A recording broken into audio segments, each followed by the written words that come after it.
No ano de 2012, eu tive uma doença chamada Síndrome de Guillain-Barré. Eu já ouvi falar, mas eu não sei muito o que é, não. Vou te explicar mais ou menos como é que foi. Nessa época eu já trabalhava, eu trabalhava na PUC do Rio. E aí trabalhava na PUC. Tá. É, não estava estudando não, na PUC, não. tá. Eu trabalhava lá como técnico de laboratório de pesquisa. Entendi. Mas lembra? tu tava eu queria ganhar dinheiro, lembra? Eu ia perguntar, tu tava então seguindo o caminho. Tava. Eu ia fazer engenharia lá, então assim, eu queria ganhar dinheiro, lembra? Então eu tava trabalhando lá, com 18 anos, assim, 18 para 19 anos, ganhando bem, cara. Meu salário era muito bom. Na época, sim, ganhava bem, tinha meu carrinho e tal. E aí, eu trabalhava lá e eu trabalhava muito assim com reator, a frio, enfim, não é chato esse papo, mas eu só estou falando isso porque é importante. Sim. Eu apertava alguns parafusos, parafusos pequenos, porque eu trabalhava com reator de acrílico, então era muito simples, assim, era um processo muito simples. E fui apertar um parafuso um dia e não consegui apertar um parafuso, cara. Eu tinha uma estagiária, e a estagiária que apertou o parafuso, assim, que eu não conseguia, e, cara, eu não sou pequeno, né? Eu olhava a estagiária desse tamanho, ela apertando, ela olhou pra mim, o que aconteceu e tal, adiantando um pouco o papo. Ok, fui pra casa. No dia seguinte, acordei, minha mãe tinha ido trabalhar, tava na minha irmã trabalhando nesse tempo, ajudando a tomar conta de criança. Liguei pra ela e falei, mãe, tô indo trabalhar, mas antes eu vou dar uma passadinha no hospital, que eu não tô me sentindo muito bem, não. Aí tomei banho, peguei desodorante, fui passar o desodorante, cara, apertava e não conseguia. Aí eu fiquei um pouco preocupado, mas nada demais. Fui pro Pasteur, ali no Meia. Chego no Pasteur, falei tudo que eu estava sentindo, esperei lá ser atendido, entrei no consultório, a médica pede para eu contar para ela, eu contei tudo que eu contei aqui para você agora. Ela me dá uma caneta e um papel e diz assim, assina o teu nome aqui. Como eu não tinha essa força de pinça, não conseguia fazer esse movimento de pinça, eu não conseguia assinar o meu nome, escrever o meu nome. Caraca. E aí ela viu fazendo aquilo, ela pediu para eu assinar de novo, eu assinei, aí ela virou para mim e falou assim, ainda bem que eu não lembro do nome dela, ela falou assim, você trabalha? Eu falei, trabalho. Ela, você quer um dia em casa? Eu te dou um dia em casa e tal. Aí eu, não é isso. Inclusive eu estou indo para o trabalho. Mas eu estou me sentindo mal e realmente não estou conseguindo, não sei o que está acontecendo. Aí ela falou assim, poxa, estranho, assina de novo. Nessa hora que ela falou para eu assinar de novo, sabe quando você sente alguém passando aqui do lado, que o consultório estava com a porta aberta, você sente aqui do lado alguém passando e fazendo aquele movimento de ir e voltar? Passou um médico aqui do lado, ele foi e voltou. Aí ele se debruçou assim na porta, né, e falou assim, escreve de novo.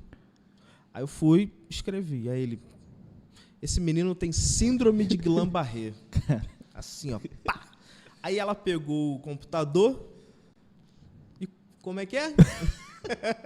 Google. E aí ela começou a ver, assim, né, o que estava acontecendo. E dali eu fui internado. Já fiquei internado ali, fiquei internado... Pô, foi de Deus então esse médico ter passado. Pois é, cara. Caraca. Pois é. Senão ela tá querendo atestado. Imagina, vai pra casa. Pô. E assim, a síndrome de Guillain-Barré, você perguntou, né?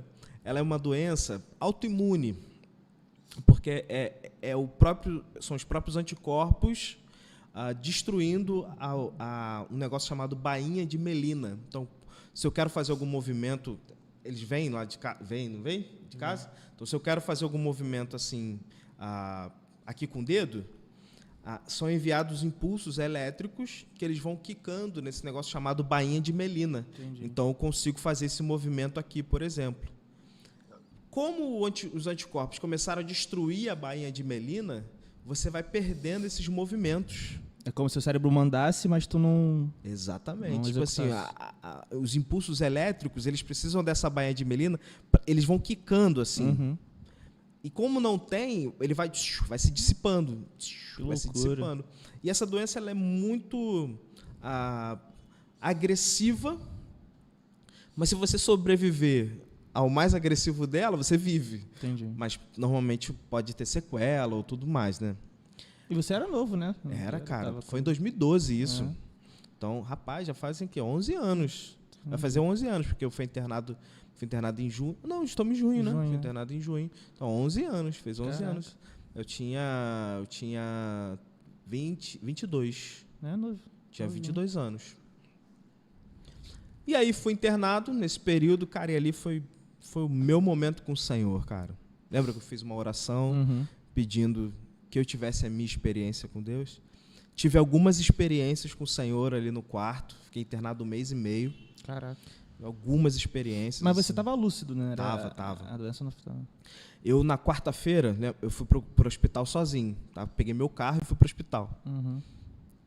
Eu nem lembro que alguém foi buscar meu carro depois. Agora que eu lembrei, porque Tá lá até hoje. deve estar lá até hoje, de repente. Fui, aí fiquei internado. Aí, na quarta-feira mesmo, eu fui transferido para o hospital Bambina, em Botafogo.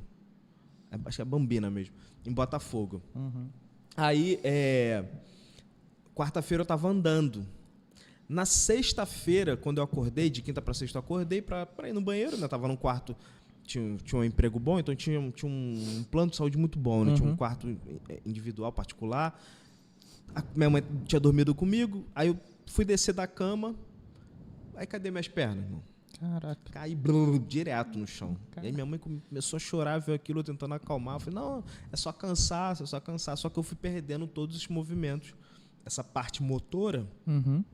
fui perdendo, né, cara? Então, assim, meus braços, minhas pernas. Caraca. Então, eu tive uma progressão muito rápida, mas teve uma estagnação. Quando eu tive uma experiência lá com o Senhor, porque eu gostaria de preservar essa experiência, Uhum. mas eu tive uma experiência com o Senhor, assim, a doença parou. E ela ficou estagnada durante mais de um mês. Entendi. E você é internado? E eu internado.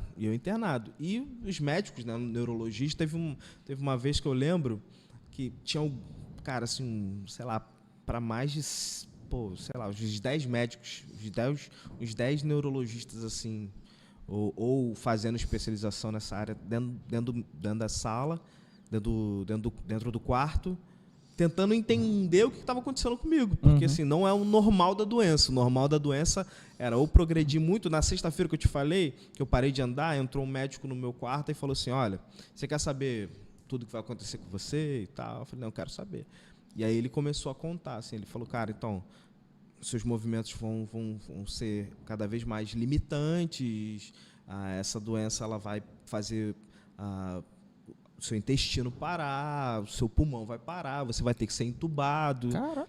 E aí algumas coisas assim meio desesperadoras, né? E ali eu tive uma experiência muito, muito forte assim, com o Senhor, comigo.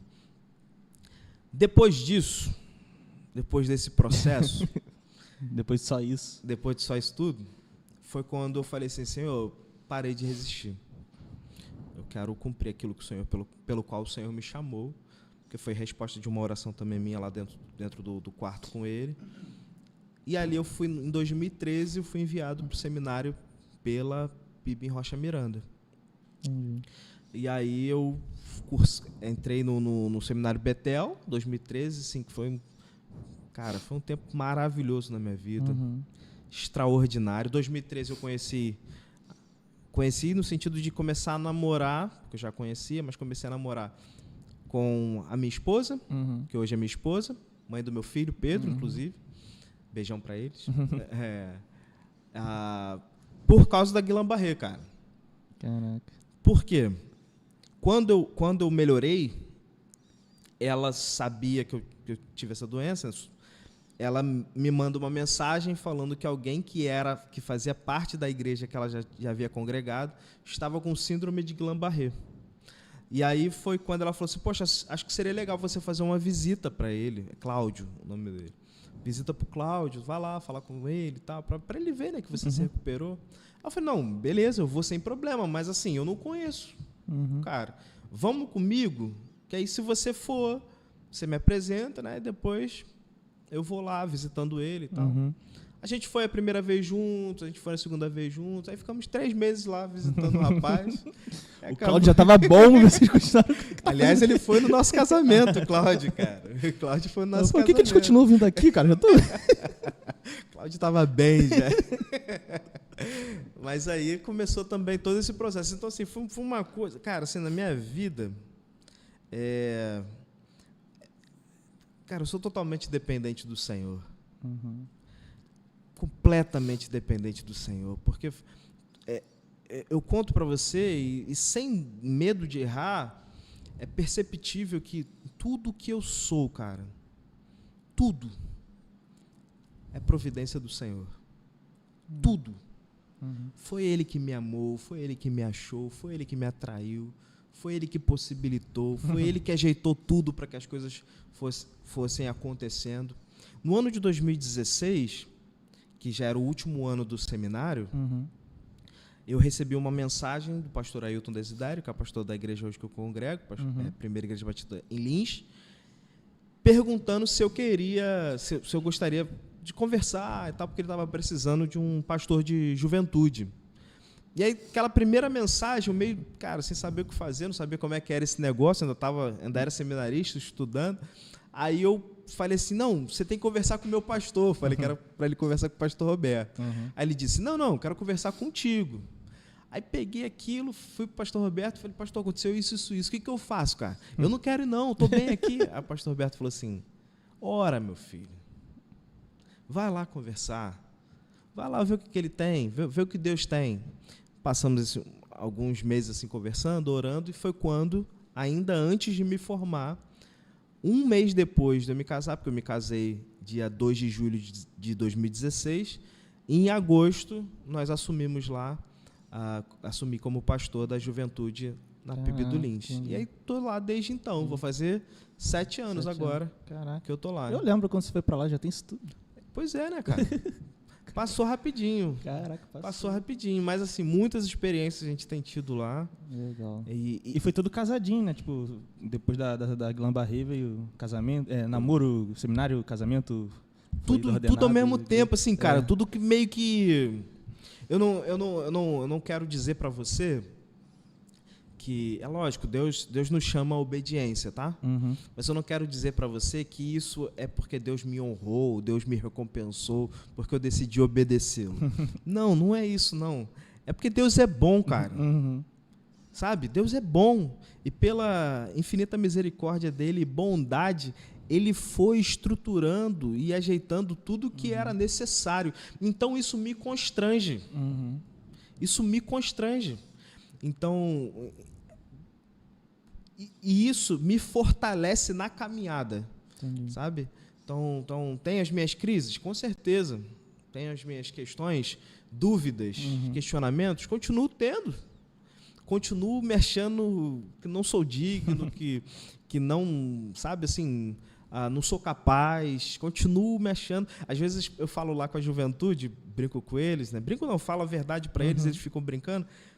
Eu falo assim, cara, toda vez que eu vou pregar, a minha mão, a Raíssa sabe disso, a minha esposa, eu suo pela palma da mão, cara. A minha perna treme quando eu estou lá no púlpito pregando. É porque eu sei que não há capacidade em mim se não for pelo Senhor. E a responsabilidade, eu continuo sentindo o peso dela desde quando o Senhor me chamou lá atrás, sabe?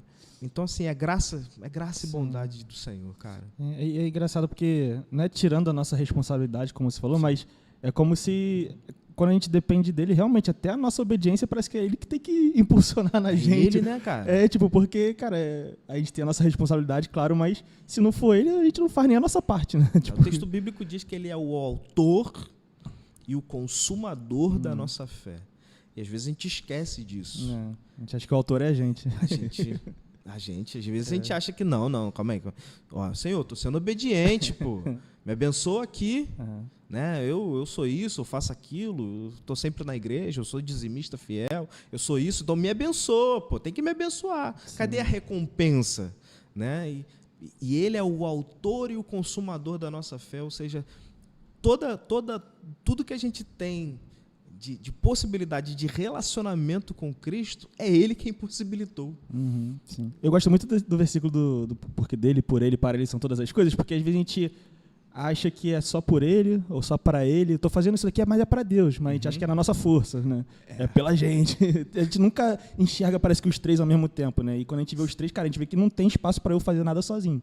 É Não ele tem. que faz, é para ele, é por ele. Eu só tô aqui no meio porque é pela graça dele mesmo. Não tem, cara. Ele mesmo disse, né? Sem mim, nada podeis fazer. Então, quando a gente começa a compreender isso, eu acredito que isso traz até uma leveza para a nossa vida. Sim. Né? Assim, não quero aqui que fique parecendo que eu não estou falando que a gente não tem a nossa responsabilidade. Sim, né? E nem quero dizer que a gente não tem que ser obediente ao Senhor, nada disso. Mas o que eu quero dizer, o que eu estou dizendo, é que tudo isso só é possível nele. Porque se tirar ele da equação, não sobra nada. Sobra nada. Sim. Sobra legalismo, sobra moralismo, Religiosidade. qualquer coisa. Menos vida cristã. Sim. Menos relacionamento, menos intimidade, menos ação dele sobre as nossas vidas, sabe? Sim. E eu acho que esse é um problema, muitas vezes, que a gente tem. Sim.